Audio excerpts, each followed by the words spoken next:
our youth focus on the 72 virgins. Because if their prophet is running around after women 24/7, in the day and in the night, في الليل والنهار, it's written in the book, during the day and during the night, then we cannot blame the radicals for wanting 72 virgins.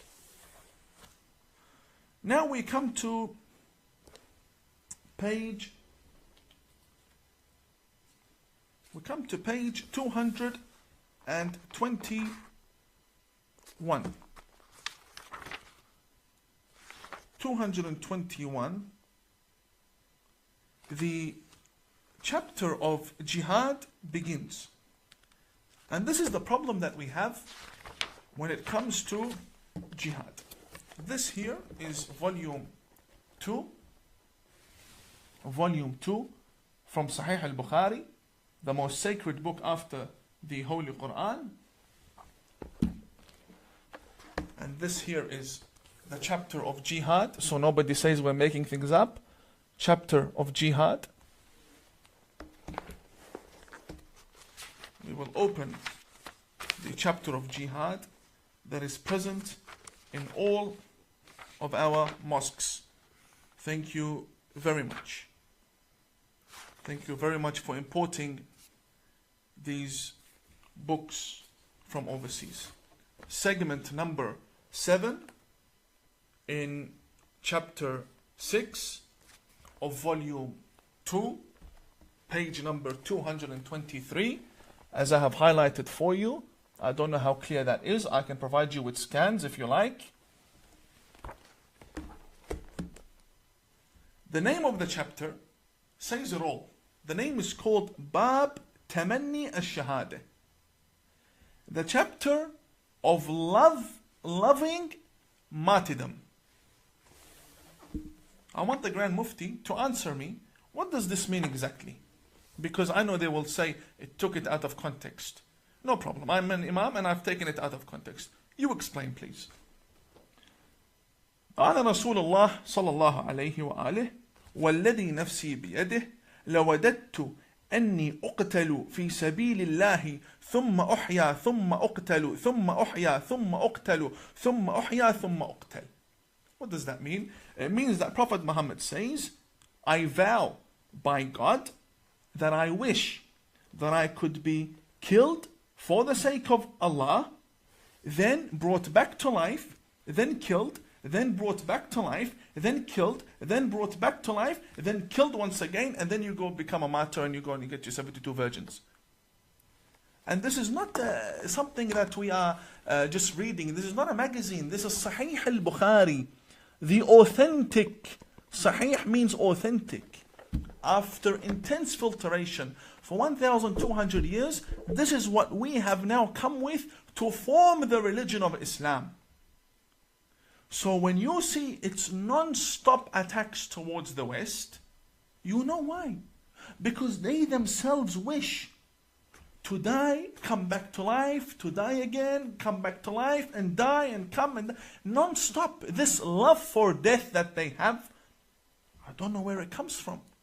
Do you know where it comes from? It comes from this book. When you wonder, what is the root for terrorism? This book. This here.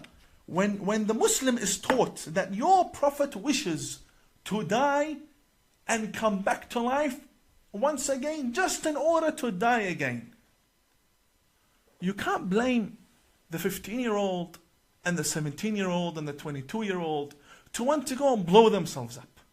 You cannot blame them. This is in the book. And this book is in Australia. This book is... When I show you, the ABC says I'm playing crazy. When I'm silent, the right says we're crazy. So please, left and right, let me do my job. I'm here to raise awareness. Now, we've finished from an example. These are all examples I'm giving you. I cannot go through the whole book. Examples I'm giving you with regards to jihad.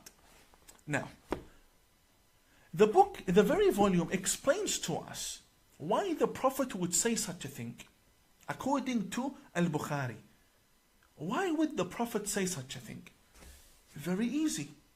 You read in page 348. I'll lift it up again for you. 348. This says, segment number 11, chapter 59. It says, Bab Sifat Iblis wa Junudih. The characteristics of Satan, of Shaitan, of Satan and his soldiers. Then we have a testimony from Aisha.